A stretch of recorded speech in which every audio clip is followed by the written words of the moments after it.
I've learned a lot from my pets. How to live your life so it's fulfilling. Same as Magic. I've learned a lot from him. Just read you some things. There's always time for a walk. Live in the moment. Don't get distracted. Always to make sure you have a job. Love unconditionally. Go as many places as you can. Give and accept love and adoration. Make friends with new people. Always say thank you. Check in when you come back. Say goodbye for as long as you can. Get up in the window. Do the blinds. You sure you're not taking me? Find that special person and make sure that they know you love them. Accept compliments. He's very good at accepting compliments. He thinks his name is pretty. Eat ice cream. It's the act that's important, not the result. Be able to cuddle, but know how to say when you're crowded. Sometimes you just have to let it all out in a really high-pitched bark. Being in the room is enough. There's no such thing as bad weather. Know when someone needs your support and freely give it. Always be polite, but don't be afraid to ask what you want. Sometimes forcefully. They won't listen. Keep regular hours. Help with chores. Give up bad habits to avoid baths. Our last dog was named Tandiway, and she was actually 6 months older than me. So until she died 3 years ago, 4 years ago, almost, I think, I had never lived a day of my life without Tandiway.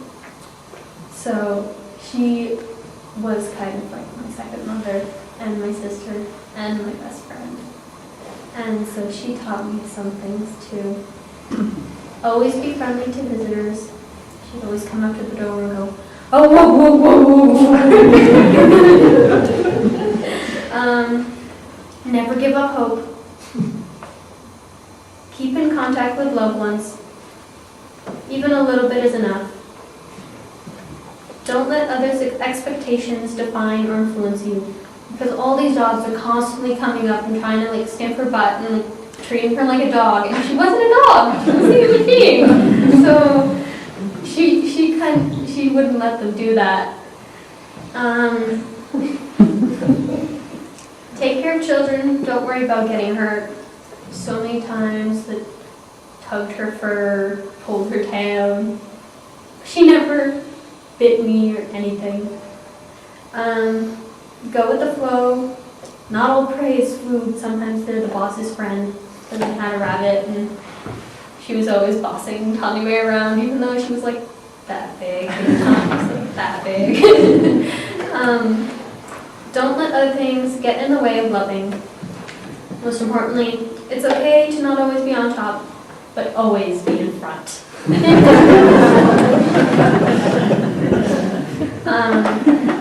Death is not the end. It brings into the spirit world. It's okay to die. I think the greatest gift that Tani gave me was when she was dying, we had to euthanize her. And she was so peaceful. And the only reason she was struggling not to was because she didn't want to hurt people. Because that was the first time I realized, oh my God, Tommy's dying. So I started crying, and then you could just see her trying to reach out and say, "It's okay, it's okay." And yeah, but she was the sweetest dog ever. So I already mentioned my rabbit, Bella. She was a mini Rex, which has one of the softest fur in the world. It's bred to be incredibly soft. And so a lot of things I learned from Bella involved her softness. Like, always be ready for petting. I mean, you think she's a rabbit, right? She doesn't want to be touched, right? But you get into her pen and she run up and be like, assume position. Am I ready? You can pet me now. Seriously, had more trouble petting the cat than the rabbit. Enjoy things thoroughly. Always have a safe place. First thing she would do is find where is some place I can hide under if people move too quickly. Don't let people push you around or lie in your spot, even if they're bigger. Because we bring her in to the den when it was snowing, and Tawny would be like lying somewhere on the floor, and Bella would come up to her and go, "Hey, move!" And Tawny would get up and move. This little, I don't know, probably like 3-pound animal, prey animal, was not afraid at all. No fear. Be assertive. Again. Don't forget to cuddle. Don't be afraid to tell people to back off.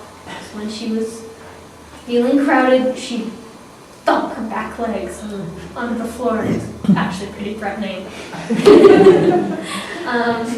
Speak when needed, but otherwise stay silent. I think the loudest noise I ever heard out of her was a squeak. And sometimes you think she was mute or something. Speak when needed, but otherwise stay silent. Taste new things, like chords. Don't worry if you shouldn't be somewhere. If you're there, that's where you should be. She was always coming into my room and exploring, nibbling on my books, and be like, "Oh, what the heck are you doing in here?" Make things warm. Life's good when you're soft. Let people come to you, not the other way around. Make them work for it. I cannot even count the amount of times I had to coax her out from underneath the deck when she got out of her pen. And she was gray, so you couldn't see her all. Don't be afraid to take advantage of the situation. Be grateful for what you have and what you get. I've also learned a lot of things about living from my mom and my dad. Particularly, it's okay to be silly and make jokes, and it's important to make other people laugh, and it's important for you to laugh too. And especially from my mom, that sometimes all you need is to talk to someone who listens in order to feel better. Because I don't know how many times I've started talking to her and then all of a sudden burst into tears. Even if it was about something that I didn't realize I was stressed about or anything. But I'd like to be that kind of person for someone else someday. And also from both of them, that it's possible to change the world one little piece at a time. And don't be afraid to try new things and go new places, like China. And that was a very interesting experience. They all look the same. So I'm sure they'll say the same thing about us. If you could tell us a little bit about your experience growing up in this meeting. It's kind of a big question, but you can choose what you want to say. Well, I think the really interesting part about First Day here is how it's different every year. Even if they're the same t-shirt every year, it changes. And when you get to be with all these different people who are teaching different levels, you can see so many different aspects of what it means to be a Christian or a Quaker, and how to interpret the Bible and how to be a good person. And like some teachers focus more on this is a story from the Bible, what do you think about it? And some people focus more on what do you feel about being a spiritual person. It's just every time it's something different. What's your favorite encounter with the divine? When I go into the mountains and, you know, when you go off the trail, or even if you're just on the trail and it's silent, nobody's talking, you just hear the birds singing and maybe there's a squirrel or whatever. I think that's the closest you can ever get to God, just being quiet and having no one else around, just being aware of life, I guess. When you wake up in the morning, what happens to you, your brain, your feelings? If it's a slower morning, I like to see that there's the entire day in front of me and I can do whatever I want with it.